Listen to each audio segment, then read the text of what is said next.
Good afternoon, everybody. Thanks for tuning in. John Kelly, profiler here, and welcome.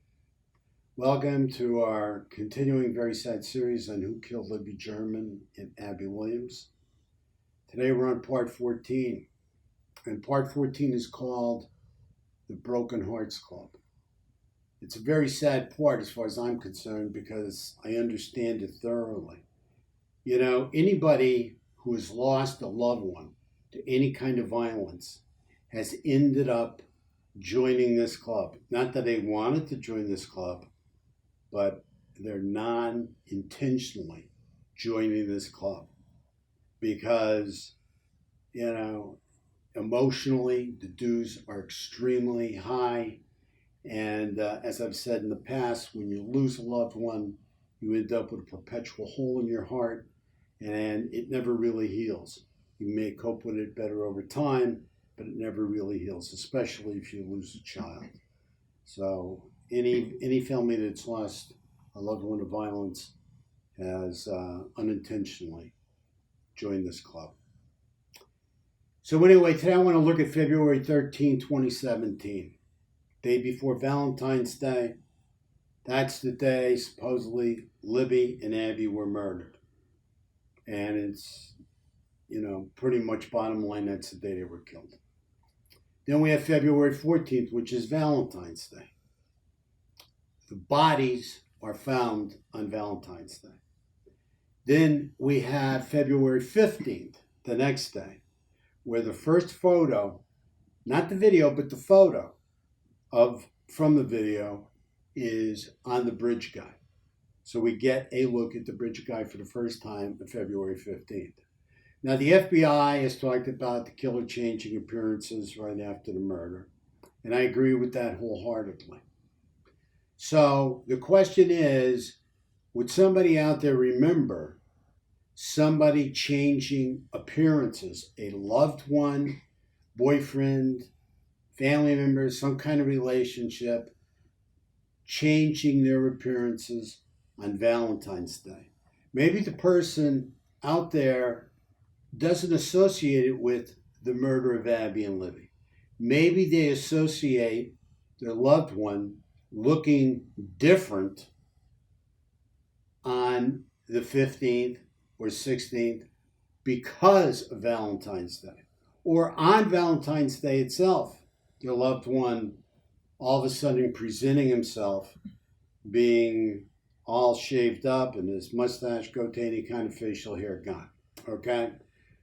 Just a suggestion. I don't know. We're fishing, but I think it's something that has to be looked at, that a change of appearance did take place.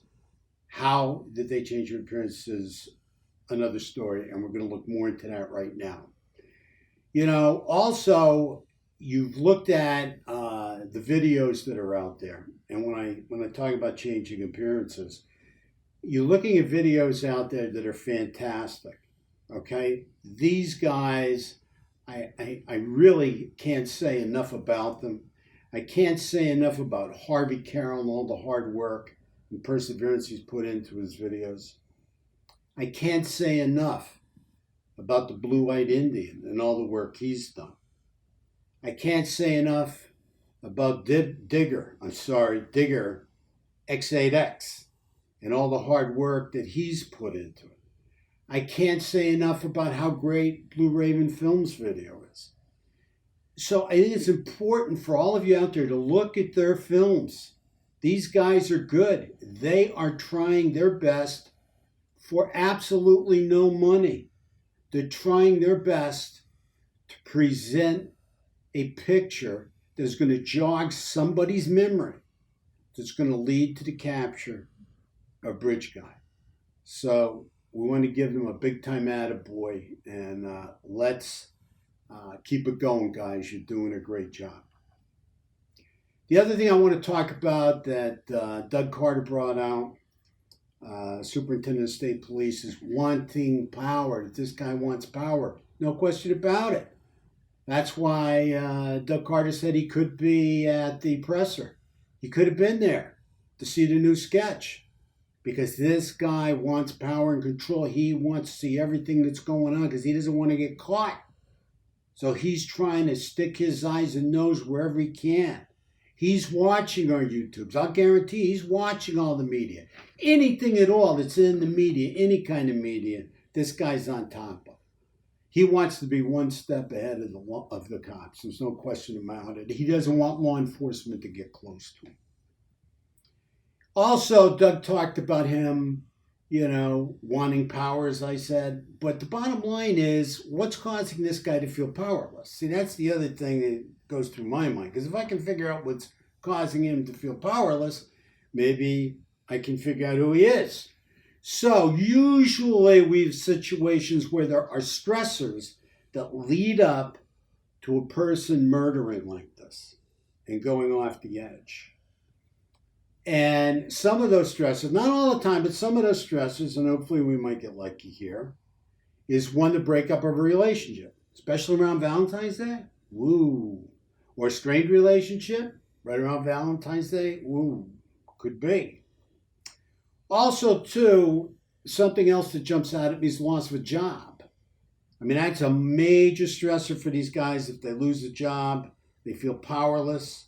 And the loss of a job, they feel powerless, and loss of a relationship, so they act out. They have this rage and anger that builds up.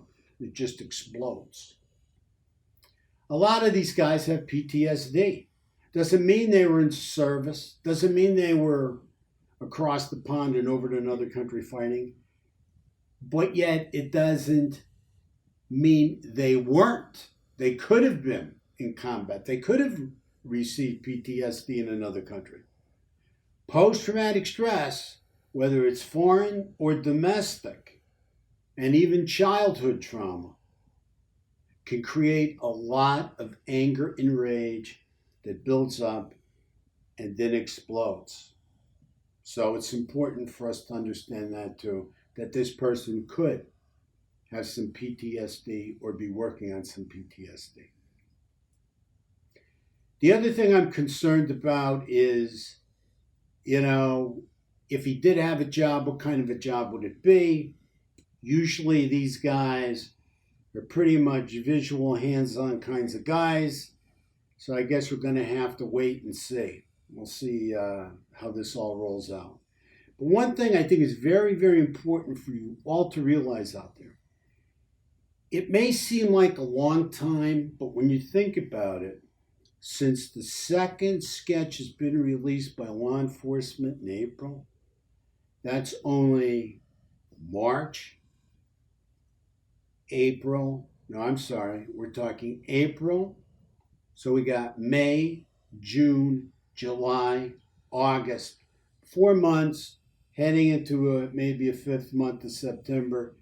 So I want you to understand, based on the second sketch being released by law enforcement, looking like almost a totally different person, this is actually early in the game and a new ball game for law enforcement. So please try and keep that in your head. When that second sketch came out, this case ended up being re-stimulated and starting anew, if you will. Thank you very much for tuning in. We really appreciate your subscriptions. We can't thank you enough. Thank you for all your comments. Please continue to comment. Please continue to send us all your feedback. We really appreciate it. Most importantly, stay safe out there. Make it a great weekend. And thank you so much.